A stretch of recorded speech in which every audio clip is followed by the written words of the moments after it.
Hi there and welcome to the latest edition of the Gersnet Weekly Podcast, the independent Rangers podcast, which is brought to you by fans, very happy fans, it has to be said, for fans, and I'm sure you're all very happy too. We're coming to you a wee bit later tonight. My laptop again failed spectacularly, so coming a bit late, but we thought we would get something out considering the result and how we're all feeling. We were looking at maybe doing something tomorrow, and then I managed to get everything fixed. So X kindly agreed to hang about to 25 to 11 at night. Ek, how are you feeling? have you come in yet? We're just asking these folk to hang about to 10:30 at night to tune in to watch you and me going, what was that? What? The fuck happened there? I was like, I just feel sorry for Ross. Ross had me on that the preview pod on Wednesday night, and I'm trying to explain, how I feel about this week, 10 years since administration and all that. Amazing going to Dortmund and all that. And I watched it back the next day, that pod, and I'm like, Alec, you need to shut up. You're so long-winded. You couldn't get to the point. It's because I was so excited about the game itself. Yeah. And I said, next time I'm on, I'm just going to keep things really short and sweet. I'm going to be punchy answers, get it made conversational. So thanks for nothing, Rangers. Now I'm going to have to discuss the entire, history of global football just to contextualise that result last night. Absolutely unbelievable. Let's not blame it on technology, but we're just sobering up the two of us. It was unbelievable. I'm not going to lie. I properly kicked the arse out of the night. I normally have a wee beer when I do the pods, but I'm on the juice tonight because I properly kicked the arse.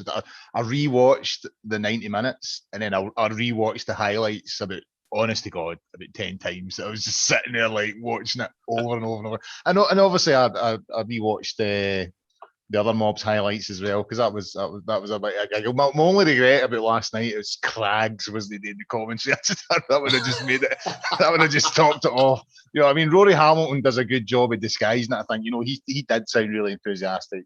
He done okay in the commentary, but I always think he sounds a wee bit more enthusiastic when we're on the wrong end of a result.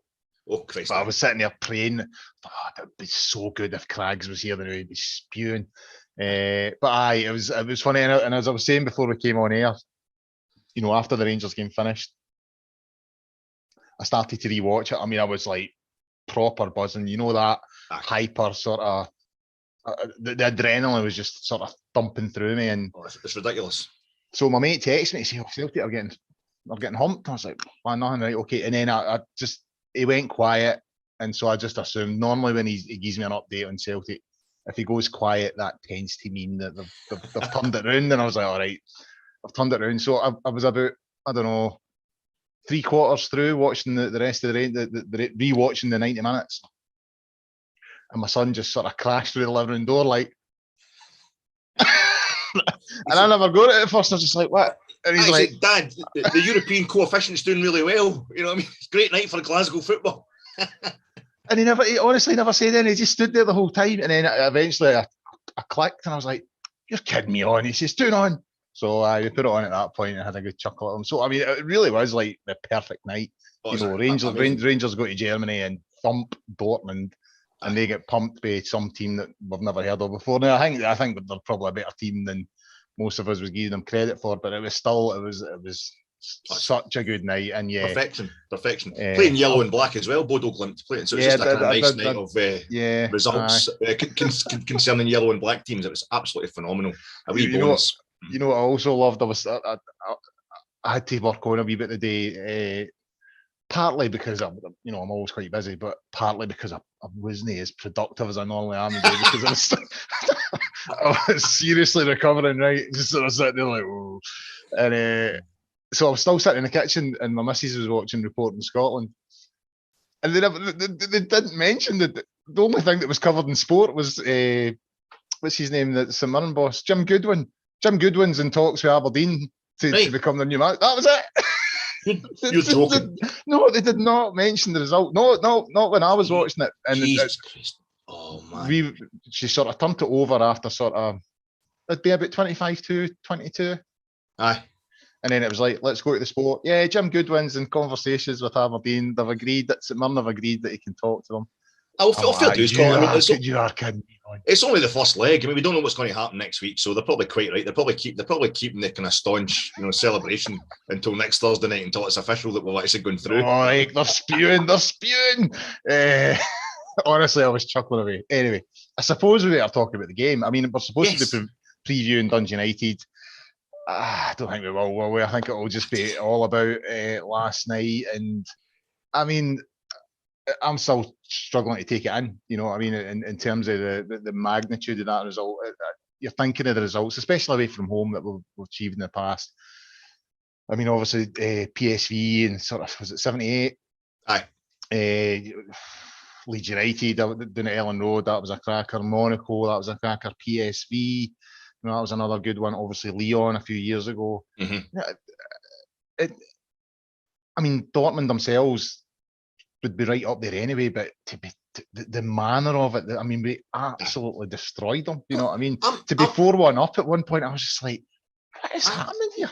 It was like, I'm talking again about, when I was on the preview pod with Ross, I think it was when the draw was made, I was making wee jokes about how, that Ajax, when Ajax pumped Dortmund 4-0 in the Champions League this season in Amsterdam, Dave Voss was there. He was at He was with the youth team. It was a wee joke. We did score 4 against them last night in Dortmund. Ajax only scored 3 against them in Dortmund. They beat them 3-1 there. This was an Ajax team that's absolutely different level. They're going all out.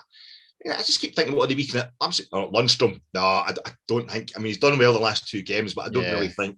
It's going to be difficult to remember. I have to kind of remind myself, 2 weeks ago, just over 2 weeks ago, I was kind of thinking, Lundstrom, I thought he would have went. I thought maybe we should get rid of him during the transfer window. I'm not going to stand here and predict. The guy was absolutely phenomenal. He was tremendous. That's before we even got into the main performers. We're basically looking at, we're probably at least 3, maybe 4 performances last night that were kind of like moments in time. There were performances for the ages, individual.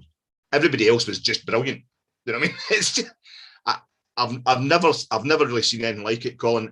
I think, and it's a beautiful thing. You think 2 weeks ago, all the arguments that go on Twitter and that after a bad result, we're all talking, maybe Gio's no go to, Borna should never play for Rangers again, all this kind of stuff. I'm not saying I would disagree with any of this. And last night, as you say, the arguments were all PSV 78, Leeds at Ellen Road 92, Bayern Munich maybe the 72 semi-final. And that's the only annoying thing about the fact that it's just the first leg. Yeah. We want to get the second leg. We want to properly contextualise this. We want to get it framed like the big portrait of absolute beauty it is of a result. But I feel as if it was just a lovely moment when you can think about how kind of bad we were feeling a couple of weeks ago, and then last night we're not talking in terms of, even we're talking about, it's a really kind of historic week. It's like a poignant week, 10 years since into administration. Last night, the thing that I felt most of all was for Michael Moles at Bayern Munich in 99-2000, for Davy Cooper, and when we get done at Borussia Mönchengladbach, the 0-0 in 86-87, the referee was absolutely appalling. And it was like historic grievances with German teams were all coming back. Even Dortmund themselves. The Dortmund was at 1999 when they, were through, and then they equalised in the last kick of the ball and sort of regulation time, and then they went on to win it in penalties. And Van Bronckhorst missed the sort of crucial penalty. So I mean, even just with Dortmund, I felt we've sort of righted a few wrongs, so to speak. But you're right, we need to get the second leg done and dusted. I think to make it an even more historic result, we have to go through. You know what I mean? But I mean, putting all that to one side, I mean, Rangers have went from 150-1 to 33-1 to win the tournament in the back of it. One result. It's just everything about it is just. I think it's a fact. I think Rory Hamilton said at the end of the game when the final whistle went, Europe, stand up and take notice, sit up and take notice. And even Baldrick was tweeting about it last. That's what I was going to say. Baldrick. I mean, Tony Robinson. I'm like, Jesus Christ. I was thinking of my late father-in-law, who absolutely he couldn't stand Tony Robinson. He hated all the programmes he was on. I didn't like. How can you like Bald? And I was thinking last night, there he is, giving it large about the Rangers. He would probably quite like that. It's just like everybody. It was one of the results where people. I'm really proud to say I'm a friend of a chap who writes a lot of stuff for when Saturday comes. Just a really famous and great rugby journalist. Swansea City supporter, stays down in London, and he just private messaged me on Twitter last night just saying best Rangers result since, with a wee question mark, and I was just like 1872, I think. Honestly, I think pound for pound, considering where we are, the players we've got just now, where we were playing last night and what we were playing against, the level of player they've got. I don't know. I think there will be better Rangers performances probably, maybe under Advocat and that, the more complete performances. We had a few scary moments, in the first half, but the one that really scared, I was honestly sitting there at half time thinking, it's 45 years. And I think 2nd of April 1977 was my first ever Rangers game. And I think that's the best 45. That was the best 45 minutes or 46 minutes in the first half I'd ever seen for Rangers. They just did absolutely everything you could possibly have asked for of them and so much more. And then we took it into the second half as well and upped it a notch. It was just, it was ridiculous. It was phenomenal. And at 5 o'clock this morning, I got to sleep, and I was up like a lark as well. That way you're just jumping out of bed, because you're just jumping out of bed. I can assure you that. Well, I'm working a role, but I rolled enthusiastically, No, I was kind of. I was bearing the battle scars of celebrations. Probably the nicest way of putting it. But as always, it's the old thing. If you can't do the time, don't do the crime. So correct. I got up, took the dog for a walk, and logged on and got through my day. I was a wee bit slower than I normally am, but I still got through it.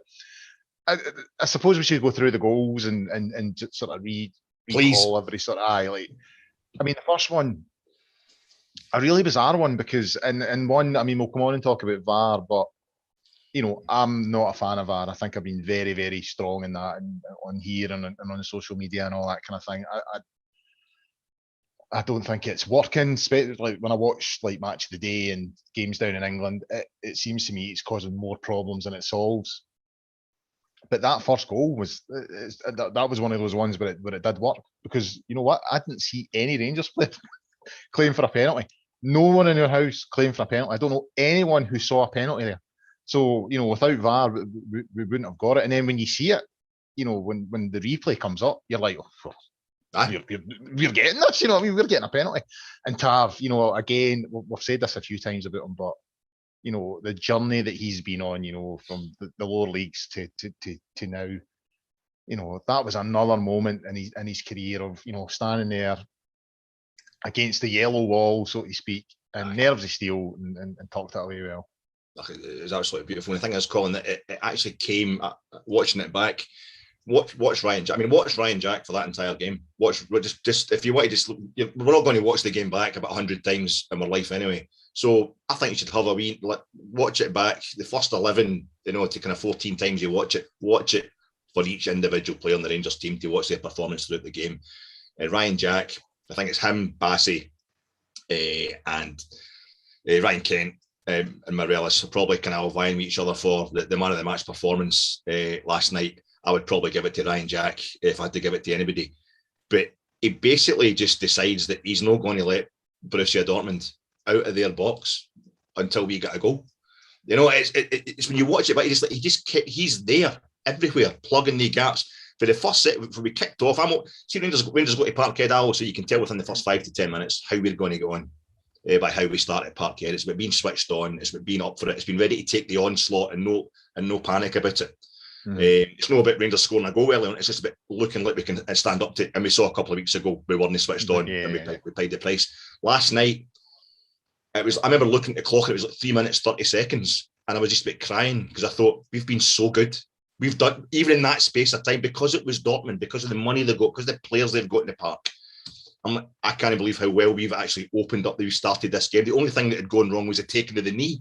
We've made a bit of an ass of that, and so did Dortmund, but we sorted it out. Alfie's like it's Lundstrom and Ryan Jack are like, Alfie, we're taking the knee here. He's like, all right. But our concentration was fantastic, and it just seemed to be, we get better and better and better. And it got to that point in the half hour where I think Ryan Jack, who did this thing of, he's just saying to folk, give me the ball. The thing I noticed about the game last night, it was about players closing down. We did it to them, they did it to us. I've never seen us doing it as well. And it was the players that could operate in tight spaces when they've got 4 or 5 opposition players running about them, that really made a difference. And we more than lived with Dortmund. We were 2 goals better at it than Dortmund, if you like. And that started to happen straight away. Ryan Jack is just absolutely phenomenal at that. Ryan Kent's obviously great at it too. But the way he was just like, don't worry about it. Give me the ball. Ryan, they're going to mob you though. Aye, don't worry about it. Just make sure you're ready for a pass. And it culminated, I think, that half hour, round the half hour mark, like 3 or 4 minutes up until we actually got awarded the penalty. He just wouldn't let them out their box. He just kept pinning them in. He kept putting that ball back in to dangerous areas. And it was almost like the referee had just said, see what, these are so good, you deserve a goal. You know, just stop this now. And I loved it. He walks up to the ref and he's kind of like, you can see him going, is it handball? And then instantly he's like, I thought it was. No, he didn't, Ryan. You never saw a thing. Nobody saw anything. You know what I mean? No, I didn't see anybody claiming for it. Like, aye, you know, it was a beautiful. I mean, I do quite like. I like VAR as a neutral because it's very dramatic that way. And last night it worked out great for us as well. And I think as long as they improve it, you know, the tightness, the quickness of the decisions, it becomes automated almost, where there'll not be any kind of flapping about. You'll just get an instant decision, like maybe you get with the ball over the line thing.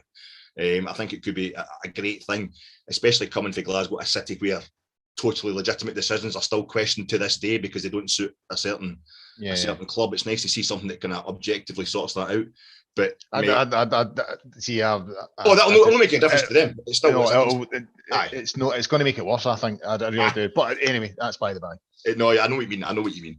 But just to see staff, that was the beginning for me of a kind of really strange thing I get when Rangers are playing so well that I'm more worried for them than I am for myself. It's like watching your kids or something. You're just like, I need you to get this result for yourselves. You deserve it so much. And I thought, if Tav missed that penalty, by the way, that could be a moment where it's not just about us not taking the lead if he misses it.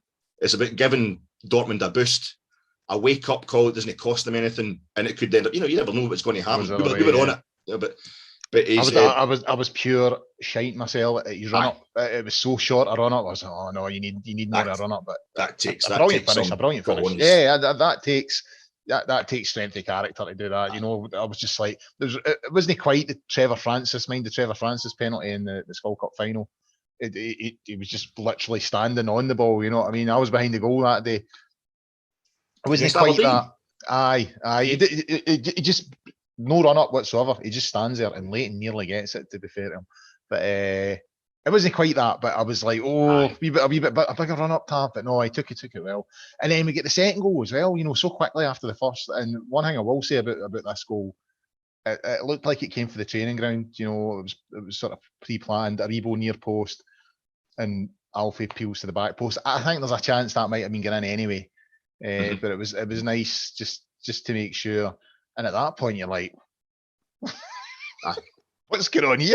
You know what I mean? Me and the boy were rolling about the floor. You know what I mean? It was that's when the night started to go mega. I think that's when you started to think, oh, this could be a good night. That's what I mean about the pace and the tempo, Colin. That was right for the start. It was like, it was almost like, I don't know, like a rhythm section for a group. It's like you're sitting in a club listening to a good jazz rock. It was like Ginger Baker and Jack Bruce or something. It's the rhythm section was just going. We had the tempo was right, everything was right. We didn't know what we were going to put on top of it. We didn't know if it was, how the music was actually going to sound when it was hitting top form, but we knew that we were going to be safe. It was going to be a groovy kind of night, and it was just a bit, what can we do on top of this? Are we actually going to get? And when we got the penalty, I was quiet because I was like, when we scored the penalty, I was quiet because I'm thinking this could be mega, and I want to keep myself calm here. And I started worrying for it. And when we got the second goal, I was up at my seat, but it was one of the quiet kind of like, I was kind of keeping it into myself. There was no quietness last night, I kind of shared because I know what German teams are like, and it's like watching Rangers in Europe, but you knew we were on the cusp of doing something absolutely phenomenal from everything we'd been doing up until that point. Calvin Bassey was getting Marco Reus the week, you want this? Nah, you're not getting it. No, maybe swivel the hips and let him. Calvin Bassey was different class. Again, I'm saying on Wednesday night, I don't fancy him in this one at centre half. Not a problem. Yeah. Outstanding. And I just thought something can happen here. And it was when we went 3 up, we went 3-0 up. That's when I totally lost the plot. That was like, this is just magic beyond all belief. This is happening. This is happening for real. Because you're worried that half time might slow it down. But no, that second goal, and it's like they nearly scored, or they had a right good goal, as German teams do, after we'd scored the penalty. And it was almost like they annoyed us. we did to them the very thing that we sometimes worry about inferiority complex. If you go to these big Italian or German grounds, or don't annoy them, they might wake them up. And they woke us up. We'd only just started the build up to that second goal. For Borna flashing it across the goal, then Alfie's at the other side waiting for it, and he slams it in. The keeper puts it out for the corner. It was relentless, Colin. We just battered them into submission, and it was, there goes Joe with the wee kind of, he's never scored against Celtic, but he done that in the Old Firm game at New Year last season. That wee kind of flick to the back post, he's known for it, and it could have been one of three different players that was going to put it over the line, but it was Alfredo, and he runs down to the camera and he caused somebody a hoor, and it was just absolutely phenomenal. And we took it on from there. That was only the start. I saw someone, it's a good point actually, someone saying today that Aribo's underrated in terms of his heading ability, and that is a good example of it, because he has a fairly decent header in the ball. The third goal, I think that's when the fact that I'm saying the third goal itself, and there's still one more to come. For Rangers in Dortmund against Borussia Dortmund. Yeah, it's just mental. But I mean, the quality of the third goal as well is just, again, a sign that Rangers were confident and really, really up for it. You'd think it 2-0, because I think certainly this is how I felt when we came out the hat with Dortmund. It was like, see, when I saw that the home tie was second, I was like, I don't want it to be done. But then, if I've maybe had a 3-0 defeat or something over there, you're thinking, well, I'm not really coming back for that, and the home tie becomes a bit of a damp squib. So, that's what I was looking at. As long as the tie is still alive when they come to Ibrox, you know what I mean? So at 2-0, you think, right, that's fine. Just, I'll take a 3-2 defeat, as long as we're still in the game come next week. So he still go after them and hound them the way that we did. And that goal was probably the best example of it of the night. I mean, Ryan Kent will come on and sort of highlight some of the outstanding. I mean, everybody was outstanding on the night, but there was 3 or 4 that I think deserve a special mention, and we'll come on to talk to them. But Kent was one of them, and in that move, he was unplayable at times last night, and that was an example of it. Guys couldn't get near him. He's dragging, defenders back the way, leaving so much space for Lundstrom. When he cuts back, so much space, just lays it onto him, and the finish. And that's, as I said, that's the point when it was like, oh my God, we're in uncharted territory here. Is probably the best way of putting it. You know what I mean? Absolute chaos in my house. Me and the boy were going after nut. When you're watching Lundstrom and Arfield and Ryan Jack celebrating, you're seeing the Bears in the corner going after nut. And you're even seeing some of the reaction for some of the Dortmund fans. I've seen some footage today, some of them getting up and applauding and stuff like that. As if, what? Aye, fair enough. These are handing us their arse in the play. And I think, it was a brilliant night last night. It was 90 brilliant minutes, but I think that one's the moment. That was the moment, Colin. That's what I'm saying. It was all through the first half. It was building and it was building. Even Borna Barisic. I'm saying that preview pod on Wednesday. Borna's no right. He looked all right at Annan, but that was Annan. By the way, we only scored 3 goals at Annan. We've scored 4 in Dortmund. Anyway, he's not ready for this. Maybe, I don't know how we're going to. We're missing Balogun. I have this thing. Giovanni Van Bronckhorst has just went into the dressing room about 10 minutes before kick-off last night, and he's just went, right, same as we did against Hearts. On you go. Wait, mean what? 4-2-3-1, Gaffer. Aye, did you fucking not hear me? That's what I said. Get out there. I'm just thing with Balogun's injured, mate. Right, Calvin, get in. Say, I don't want to play. I want to play left back, boss. Shut it, Borna, you're in. Oh, he's rubbish. He's been rubbish. No, he's absolutely phenomenal. He's going to do the business, aren't you, Borna? And he had that wee moment. He went through on goal, and I think it was on the 10-minute mark. By this point, Morelos has already nutmegged. What do you call him? Hummels. Morelos is like not making a World Cup winner. He goes through on goal, and he kind of looks at, and I think he's almost thinking, I shouldn't be this. I could actually score here, or I could square it for a goal. And it was I don't think he never looked confident. Though, I'm in Dortmund, and it was like it was too much for him. And when it didn't work out, he went over and he hung over that advertising hoard, and I thought, oh no, is his confidence gone? And then he had the wee moment where he cleared it off the line. It was kind of his fault. He let Royce get away from him, but everybody lets Royce get away from him. He's a great player, but he didn't trip him up. Then he got on the line. He didn't clear it properly, but he went and he cleared it. And in that moment, you thought, aye, Borna's being born again, so to speak, no pun intended, in this game. His confidence is growing. He's not going to let it go.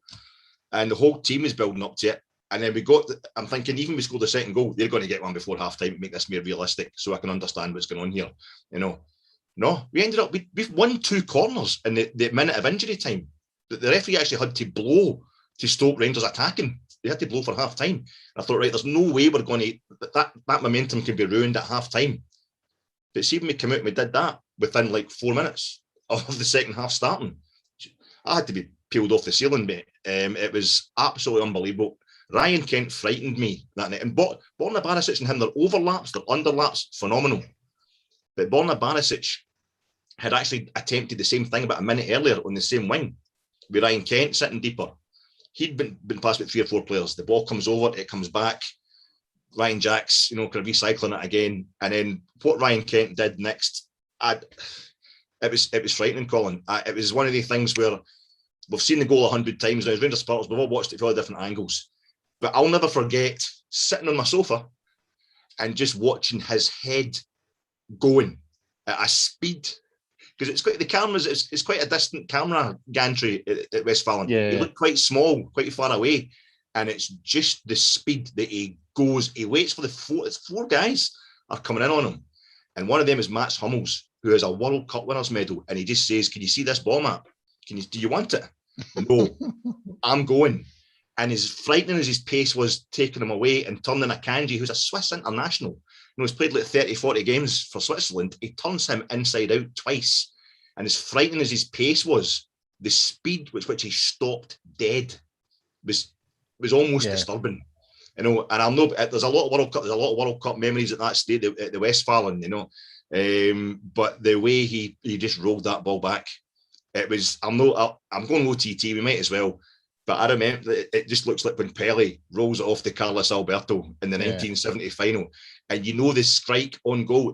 It's that moment where everything's been going so well for us. We look so good. It feels so kind of potentially historic that even though the ball's coming to him at the edge of the D, Lundstrom's going to put this away. Yeah, it did feel like it. See, there's no greater feeling, Colin. There's no greater feeling than knowing Rangers are doing the business and knowing this is history in the making, and think to yourself, this is getting in the bottom corner of the pokey. And it was just in there in a flash. And as you say, things kind of went blank for a good minute or so after that.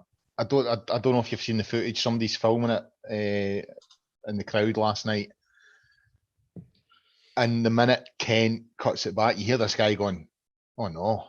He's a Dortmund fan. Like, because before Lundstrom's even hit it, you just the whole momentum of the move, it just felt like if he hits this right, it's away. It's in the back of the net. And then once he scored, he puts his phone round and you see the Bears going mental. You see all the plastic pints going in the air, and it's just absolute chaos. Because it had been coming.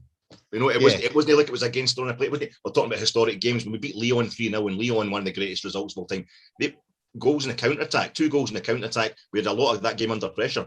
We were building towards that last night. So it gets to that point, and I think that's, as beautiful as the game was, I think that moment, that video you're talking about that shows Dortmund fans just out of their seat applauding, and the English Dortmund fan just saying, "Oh no," because he knows he's been watching us for 49 minutes at that point. And the way Rangers played in that 49 minutes, they were building towards something like that. It's a wonderful feeling, a great night. The downside it is I don't want to say we switched off, but the classic thing to say is, you're at your most vulnerable when you've just scored, and sure enough, that's what happened. We concede, and I actually missed that goal because I rewound it to watch Lundstrom's goal again. So I was watching, what a goal that is, and when I went back to the live action, I could hear the music getting played. I just knew straight away when I heard the music getting played in the stadium. I was like, they scored, and sure enough, that was the case. But again, after going 3-0 up and then no holding on to it for that long, and then being pegged back to the 2-goal lead again, to just go at them again. It wasn't just like, right, okay, we've had our fun, let's just try and settle this down now. No, we went at them again, and I mean, the fact that we're talking about a 4th goal is still sort of blowing my mind. But I think we this is a point where we should be talking about VAR, with it being not. I mean, everybody's saying that shows you how good it is. I think those were two very, very easy decisions to make. Once the referee sees them, I'll accept the first one is good because no one claims for it and VAR's picked it up. So, it's done its job there. The second one, I don't think there should be any need for VAR because at no point was anybody offside. It's not even close, So when Aribo gives it to Morelos is about a yard onside. When he puts his effort in and goal, I saw somebody saying today, but Arfield was offside. Arfield was nowhere near offside at any point in that move. It's an absolute shocker from the linesman. It's a shocker, and that's, to me, that's when you're saying, well, you shouldn't need VAR for something like that. You know what I mean? And I think I put something on Twitter because the referee looks so angry, and I'm like, oh, here we go. UEFA want all the big clubs through. He's thinking, oh Christ, this is going a bit tits up. But somebody's like that. He says, no, I think he's annoyed at his linesman. He's actually raging at that decision because it makes him look stupid. I think he might have a point because it is as bad an offside call as I think I've ever seen. No, I've seen. I think I've seen worse than that. But I know what you mean. But I think I'm not wanting to disagree with you in a night like this, Colin. But, and I don't mean this. You better know. From my point of view, well, these decisions happen all the time now because of VAR. That only gets flagged because they've got VAR. They do this all the time in VAR games. The linesman will flag something that they think there's any remote chance of being offside. And for a second, and you're right, a linesman at that level, it shouldn't. It's clear as day. It's a goal. It's a legitimate goal. Scott Arfield runs it temporarily, and this is me slowing it down to the nth degree, watching it, watching the action replays. Scott Arfield temporarily runs into an offside position if the ball gets squared to him, and it doesn't get squared to him at that point. By the time Alfie hits it, Scott Arfield's comfortably onside. He comes back. You can see him, and again, Scott Arfield fan club. In that moment, he's checking. He's like, I'll hold this run to make sure I'm onside. But I think what happens now is in games where there's VAR, the officials, I don't know if it's a directive. There's refereeing experts out there will know better than me. They flag for stuff that they wouldn't normally flag for, just to be, because they know they have the ability through VAR to get these things double checked. We then got onto the argument of, well, that ruins the moment and all that. Right, but Alfredo, if you think that's going to spoil it for him, it's like he waits for it. He waits for it. Then his celebration just takes off again straight away. With as much kind of viciousness as usual. It's absolutely magic. But no, I think that wouldn't have got flagged if there wasn't a VAR, if you know what I mean. But at the end of the day, I don't know. I think if you watch these games, it happens a lot of these games. I think they know it can get double checked. So if there's an iota of doubt in their head, happens in the English Premier League as well. If there's an iota of doubt in their head, they just flag it, call it offside, and they kind of know that it isn't, but they might as well get it double checked so they know all over the back pages the next day getting slagged off. But at the end of the day, mate, it was a cracking goal. Alfie was definitely trying to cut it back, and it went. It was just I think again the thing about that was they scored, and they scored the same kind of Makoko, the young, the 17-year-old wunderkind, kind of Cameroon-born German kid that come on for them at half time, because Axel Witsel. I mean, again, a guy who got a bronze medal for the World Cup, Axel Witsel. Ryan Kent ends the half by nutmegging him, and that boy doesn't come back out for the second half. It's just phenomenal dominance by Rangers. But they did that same thing where they dragged us in, and he just went in a wee wonderful run akin to Ryan Kent's a minute earlier, and we couldn't really get it back from that. And it's a phenomenal finish for Bellingham as well. And you're thinking, all right, here we go. This is more like it. What I'm used to. This is reality kicking in. I celebrated that goal too much. I knew I shouldn't get carried away. And Rangers again just went back up the park and just dominated them again until we got that other. It was the fact that we did it in the first half as well. I think it got to the 20-minute mark, but it was still 0-0. And there was a moment where they were kind of running out the halfway line. They tried to play the ball through, and big Shirley Bassey comes out of nowhere, cuts it out, fires it to Aribo. He knocks it to Ryan Kent, and Kent puts the ball through to Alfredo, which was a kind of poor ball given it. But it's like they suddenly realised he was in there. Alfredo was in, and that was from one of our attacks. We actually did that thing where we made them realise that if they attack us, it's going to get worse for them. I've never seen a Rangers team do that at that level before. It was phenomenal, Colin. Well, after the fourth, they bring it back again. But I mean, one thing I'll say, the two goals from Dortmund last night were, high quality goals, especially the second one. One I will say about the second one, I thought Tav was a wee bit slack with possession, and that led to the goal. But I'm not going to be critical after that performance. I'm not going to be critical of anyone after that performance and that result last night. And it's probably a good time to look at some of those individual performances. As I say, I think they were all stars, every single one of them. But I think you need to look at, Ryan Jack. I think he's someone that needs to be looked at. I put it out there. I don't bother about religion. Right? I don't believe in God or anything like that. But Ryan Jack is the biggest Protestant I think I'm aware of. He's just everything about him. But I mean, I think since he's came back, we've really got an idea of what we've been missing, with him being out of the team. And as you pointed out earlier on, his performance last night was superb. Lundstrom again, we've spoken the show before about, it didn't look like it was working for him. He was struggling to get in the team, and I thought there was a good chance he would move in January. That never happened. And not only, you were kind of thinking, well, he's not moved on. He's just going to be sitting in the background, coming on for the last 10 minutes, trying to, see out games and no doing it successfully, because anytime he comes on with 10 minutes to go, we inevitably concede. It's not went the other way. That's not continued. It's went completely the other way. He's now, based on his performance, he's one of the main men. And, Ryan Kent and Morelos, those four, I think, deserve a lot of praise for their performances last night. It was emotional to watch this. For all I embarrassed myself on Wednesday night by saying, I did say on Wednesday night I was quietly confident. I wasn't that confident. I wasn't thinking we're going to go here and score 4 goals. I thought we would get away with a kind of light beating, maybe. The game would still be alive. But I will say, and all that stick up for myself, so people understand why it's worth maybe having me on a podcast every now and then. Not all my opinions are totally crazy. I remember when Ryan Jack had one of his setbacks this season, one of his many setbacks, injury. There was talk of people saying, is it worth just ripping up his contract and just letting him go and what have you? And I think I did say on the pod that no, for what he's given us already, as much as what he could potentially give us when he comes back, that guy we should keep him for as long as we possibly can and do everything we possibly can to get him back to full fitness, because even the few times he come back last season, he was scoring winners in games he was coming back for injury. And if that is the only 86 minutes we get out of Ryan Jack ever again, if that's the last 86 minutes he ever plays for us, when he comes off that park last night with he's got that shin pad in his hand and about 15 reputations in his back pocket, and he's just trampling over a whole lot of stupid opinions about him as he walks off that park, like, just an absolute icon of a Rangers player.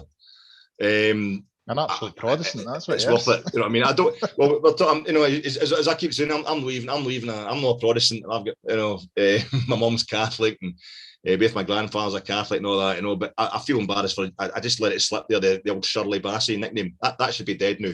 We're not doing Shirley ever again. He should be the Calvinist from now on. He is the Calvinator, the Calvinist. John Calvin. It's just absolutely staunch as anything. Like, he was sublime last night. But Ryan Jack was just absolutely peerless, and it was the way he was taking the ball from the first minute. He was just saying, "We're having this. I don't care who we're playing against. Get this to me. Let them come on to me, and get yourself into space, because you're going to get the ball." The stuff he was doing. By the way, and the other thing about having the absolute high of going 3-0 then 4-1 up, I think the most ridiculous moment of the whole night was just before the Sands was getting ready to come on. 66 minutes or something. We could have scored the goal. Essentially, the most ridiculous moment is me going, "Oh, Joe, God's sake, you should have picked. Why did you not square that to make it 5-1 against Borussia Dortmund in the Westfalen?" You know what I mean? That might cost us the tie. You know what I mean? But it was Ryan Jack that started that in our box, while surrounded by one of the most potent attacking forces in world football, are totally swarming them in our box, and it's like, I'm thinking, just clear it, just get it. No, right, I'll just stand in this ball, send you the other way, and launch another attack. And Ryan Kent did the same thing, all deep in our own half. just playing football, balls out football, and it got to the point where I think if Joe Aribo had squared that or put it in, it was one of the greatest goals of all time for any team really. But I think just the attitude as well as the skill of Ryan Jack. If there's any doubt that he was a guy that could be out that long with injury, can still be a Rangers legend, I think it was totally dispelled last night. He was monumental.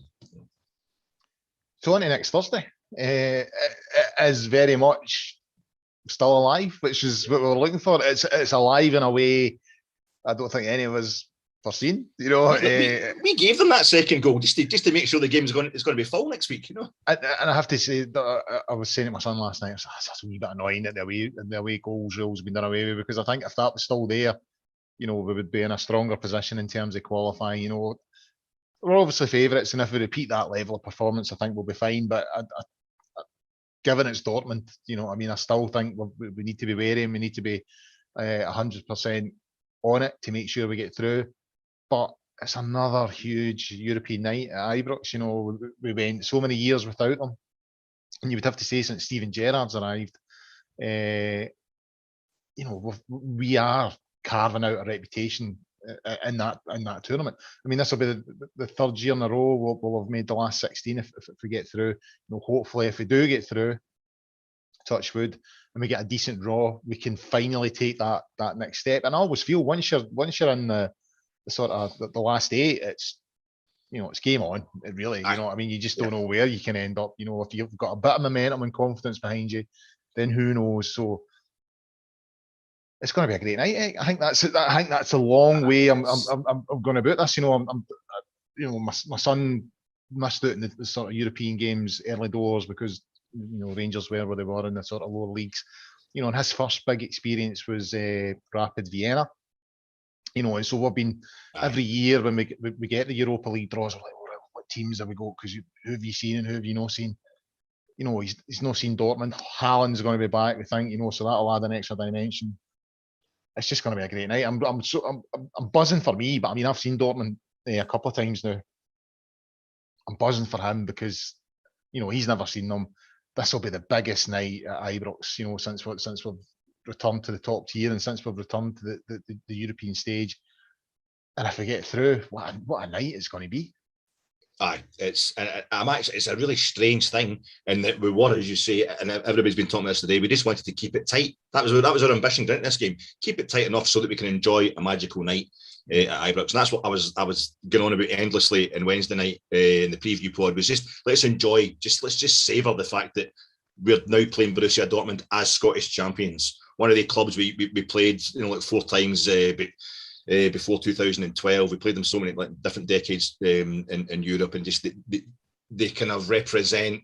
Well, as I said in a tweet earlier this week, you're the same. For most of our life, it was more likely that Rangers would be champions of Europe than we would play lower league football in Scotland. You know what I mean? It's actually, and a few times it was very likely we could be champions of Europe. We came quite close a couple of times, but I'm now in that situation where I'm kind of like, I really regret the fact that we let in that. We didn't let it in. This is what Dortmund deserved. It was a cracking goal with a phenomenal finish. They switched Guerrero out to the other side, an unstoppable shot. It was their due. They're just a phenomenal side. They're going to score goals like that. But I'm now in that situation where I think, this is kind of annoying. I'd either wanted it totally done and dusted so we could completely enjoy that, or I'm actually saying I would rather it would have been a draw. Once we went 3-0 up, once we went 2-0 up, it was like, no, I want this to be a special night tonight. But I feel really weird about it now. I'm thinking it might end up being a bit like Gio scores the goal in Leverkusen in 1998, where we beat Bayer Leverkusen over there the last time we won in Germany competitively. Yeah. And it was a 1-1 draw. That was the first leg as well. We drew 1-1. It was very tense. Yeah, I was there that night. Yeah, I think it could be something like that, because Haaland does score ridiculous amounts of goals. If he comes back, and I have that wee kind of pessimistic part of me, a fatalistic part of me that says, just like the thing that the first season we don't have the away goals rule. Rangers scored 4 goals in Dortmund and end up getting it. It's still alive. If you think about it, if Dortmund score early doors, they just need one way to take it to extra time. Yeah, it's I was thinking, Christ, if they came over here and we lost 3-1, we would, under the away goals rule, you're still going through. You know what I mean? So yeah, it is a bit frustrating, but again, I don't want to It's be changed the pessimistic. complexion. We're a bit under pressure now. You know? Yeah, and we've been here before with Dortmund, you know, getting into the second leg with a 2-goal lead. You know what I mean? We've done, all right, we were going over to Germany the second time and we had a far stronger team at that point, or did we? But, you know, we've been here before. I mean, I'm confident Rangers will go through it. If they match that level of performance, then I think they'll go through. But, you know, we can't say that this tie's done and dusted considering the level of the opponent that we've got. And we need to be up for it. But, you know, I think you're right. It could be another sort of Kaiserslautern. I do remember, I think it was Jonathan Janssen that scored that night, and it was a peach as well. He sort of curled it into the top corner. I remember the noise when I went in. It was just pure relief because we kind of felt then, well, that's us through. That said, they made it 1 each, and if they score the second, then it's eachy peachy. So yeah, a big night in store. It's going to be good. I mean, it's going to be nervy. It's going to be emotional. It's going to be a roller coaster, all that kind of thing. But is that not what we're in it for, you know? Because I'd rather this than 100%. You know, the lower league stuff that we were doing a few years back. I was saying that the other night. It's like the only thing that was I was actually forcing myself to think negatively, you know, last night, you know, because I was just enjoying it so much. I thought I'll try to keep my feet in the ground here. And for luck, I don't like to fate tempt, you know, by getting too ahead of myself during the game. And I was thinking, well, there was Benfica last season. We were 3-1 up at Benfica. Ryan Kent has supposed to make it 4-1. We're playing against 10 men. We end up drawing the game, you know. They score in the last minute, and I just, you know what German teams are like. They're the masters. Like the German national team is the only international side to come back for 2 goals down in 3 different major finals, and that kind of carries on for their teams as well. They've got a famous history of you know, right back to when Kevin Keegan was playing at Hamburg and they put 5 past Real Madrid, who'd beat them 2-0 in the first leg, you know, to get into the European Cup final. They've got a history of massive comebacks, and I don't think it'll make a great deal of difference to them playing away from home. But I think the atmosphere at Ibrox could really rock them. And the other thing is, how much do they want this? I'm not convinced. You know, Dortmund have won the Cup Winners' Cup and they've won the Champions League, and there's a lot of talk about them wanting to, you know, complete the 3 traditional European trophies. But I don't know if we can just even get the tempo going again for the first 10 minutes or so, and the crowd will be going crazy. It will be an amazing atmosphere. It'll be quite easy for the players to be lifted. I think that could just test them and say, do you really fancy this? Do you really fancy coming at this Rangers team, trying to put 2 and 3 past us, you know, without reply? I don't know if they've got the ability if they want to, but I don't think they've got for it. And that's Benfica. We played last season unbeaten in the 2 games against them. We've played Porto and Feyenoord, other champions of Europe. Again, we drew away from home, beat them at home. I can't believe we've still got this record of playing European champion clubs after beating the Westfalen, and we're still unbeaten against them, you know, since Steven Gerrard took over. Our European record, and, you know, you'll probably say this to your son, and we've all been saying this, Rangers haven't always been like this in Europe. This is actually, it's strangely intense and relentlessly good. And that's the point I was trying to make. We're coming very consistent. We're consistent performers in this tournament. And that is unusual. You know, there was a period when both, I can remember certainly, when it was quite unusual for either Rangers or Celtic to get past Christmas. You know what I mean? There was a time it was like, come Christmas, Europe's done. That's it. You know, and you focus on your league. So to like for the third year in a row, is it? We're past Christmas. We're looking at getting to the last 16 again. And I always think, you know, the 2 or 3 times it's happened in my Rangers supporting lifetime, when you get to March, April, and you're still in European competition, you know, when you're going to the games at night and it's light, you know, that gives you such a buzz. You know what I mean? You know you're near the end and you're in with half a shout. So yeah, I would love it again for myself. I would love it, but I'd love my son to experience that. You know, getting to the sort of quarterfinals and semi-finals of European tournaments, because it's just such a buzz. I remember, we have to say, the Progress Leadercon, the first time we played them under Pedro. I remember the trauma from that, probably my lowest. You know, there's a lot of low moments in the last 10 years or so, obviously, but just in terms of kind of historic and how much I love the European side of things with Rangers, that's one of the lowest ever moments. And I remember when we were playing the qualifiers the following season, my ambition was, when we drew Skopje for Macedonia, I remember thinking, well, Macedonia, part of the former Yugoslavia, people know they're a decent level. So if they beat us, it's no too embarrassing. It's no maybe as embarrassing in Luxembourg. Yeah. That was the level that the ambition had kind of sunk to. And to now be thinking, I hope we get through to that kind of last 16 stage for like the third season. And then we could have a wee pop at the final. It's unbelievable, mate. And we deserve it. We do, absolutely do. I suppose in the last sort of 5 minutes, we should look at Sunday's game. And I suppose, again, I was watching Gio's presser today, and, he was very much, it was a great result last night. We're all very proud, but today's a new day. It's another day, a new challenge, and the focus is on Dundee United, and that's very much how it should be. I mean, we've lost there already this season.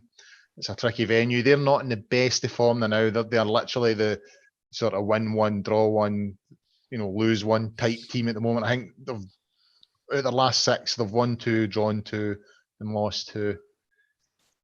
So they'll obviously be up for it. Especially after the result that we had, they'll be really up for it to sort of bring us back down to earth with a bump. We need to get the 3 points in order to put a wee bit of pressure on Celtic, because they might, be a bit rocked after their disappointing result last night. So as much as we're all buzzing and hyper and delirious at that result last night, we need to focus on Sunday now and get those 3 points. That's it. And sometimes I think it could be quite good if there's that kind of positive hangover thing. I'm talking to myself being able to bounce out my bed this morning. That's just a weight thing, I bounce most times. But if Rangers can do that, I remember you're talking about the Rapid Vienna game. I refuse to stop talking about European football. I can't help myself. But remember the following Sunday we played. That was momentous night against Rapid Vienna. First big night against a kind of big name back at Ibrox in Europe after 2012. It was a phenomenal night. We scored late goals. Place is rocking. And you're worried there's going to be that kind of hangover, anticlimax thing after the Lord Mayor show when we're playing. It was Hearts we were playing at Ibrox the following Sunday. We were 3-0 up within half an hour. That was it. I think we won 3-1 or 3-0 anyway. But it was, I think at one point Morelos backheeled one into the back of the net. It was phenomenal. And I think if we can just take that in, it's a kind of fine balance between completely resetting, but also letting some of the buzz, from Thursday night still kind of, feed into your play. There will be changes, obviously, but I think the players should go out there and try and enjoy it as well, and try and keep the buzz going. Listen, I just think John Lundstrom, the last time, he's getting the blame at Tannadice. Yeah. To be fair, he deserved it. He did. He did it. Yeah, absolutely. And also, he was getting the blame for what had happened, the midweek before it in Malmo as well. He's getting a bit of the blame for that. And then, we go.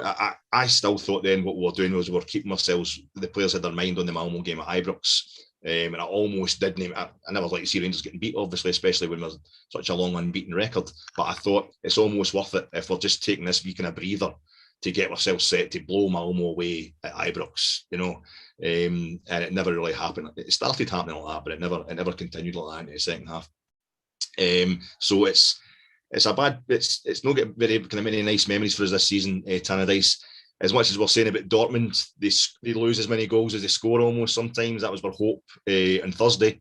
Dundee United, there's a lot of nils in their results, and sometimes it's them that's scoring the nil, sometimes it's the opposition that's being kept in nil. They've done well. It's kind of one each in aggregate, if you like. We struggled against the reserve team, if you like, at Ibrox. We beat them 1-0 at Ibrox, and they were really unlucky. They got a draw at Parkhead first time they went there, and they were really unlucky. The last time they played them only lost 1-0. So if we're not on it, if we don't get it right, the potential is there. But I would just like to see us, we're not going to do that thing where we have magical performances and then the level goes. We've been really quite magical in the last three major games. And I would just like to, I think this is a place to continue that. And as you say, there's only a point. We get ourselves in front of Celtic, who've had an absolute downer. I know they're only playing Dundee, who have an ex-Celtic manager who's very convenient, that, isn't it? Phoning in the instructions for the car park or something during the game. I wonder if Celtic's consultant had any involvement in that appointment. I mean, that's just I would take, that's the kind of thing Rangers do, Colin. That's the kind of thing I see that Sevco doing all the time. That kind of dodgy stuff. Celtic wouldn't get involved in stuff like that. No, you're right. Put the pressure up. Just get the pressure on them. Just go out there, enjoy yourselves. And they must be dying to get on the park again. You know, the same as you and I are dying to get on the pod and chat about it. They must be dying to get on the park and get the boots on again and just carry on from where they left off on Thursday. Before we wrap up, speaking about Mark McGee, did you see his interview today? He was asked about the squad, and he's like, "Yeah, I've done a total analysis of the squad. I know every player inside out." Blah blah blah blah. The next question, the press conference. So, are you going to change the captain? He's like, "Oh, I don't know who the captain is." Big Mark, yeah. Fucking, he's a waste of space. He gives good press conference. It gives good press conference. I've done a total analysis of the squad, but I don't know who the captain is. Is it Charlie? That's what he says. Is it Charlie? The boy's like, aye, it is. Aye. It's good to see he's been on the same diet as me since he was last in the game. He was a good player. I'll give him that. He's a good player, but he was indeed. He's a bit of a blower these days. Anyway, I'm going to the time. I've done an hour, so probably best to wrap it up there. So a big thanks to Alec for his contribution as always. Apologies again for being so late, but as I said, I had a bit of an IT drama as per. Guys, we're live tonight. We're live on the YouTube, but the pod will be available to download and stream on a variety of platforms from tomorrow, including the Acast, iTunes, YouTube, Castbox, Stitcher, Spotify. We'll have a show on Sunday, obviously looking at the Dundee Utd game, seeing how we got on there, going over that. Scott's hosting for the first time, so get on that. I'm on. I'm not quite sure who else is on. Are you on? Can't get rid of me. So me, Ek, and Scott on Sunday. So tune in for that. In the meantime, get yourself onto the Gersnet website and forums at www.gersnet.co.uk. Guys, enjoy last night and enjoy your weekend, and obviously hopefully get a result on Sunday. An incredible night, a historic night, so enjoy it. Let everybody know, especially that mob across the city, get in about their ribs, because let's face it, they've gave it to us in the last 10 years, and now it's our turn. So until next time, bye for now.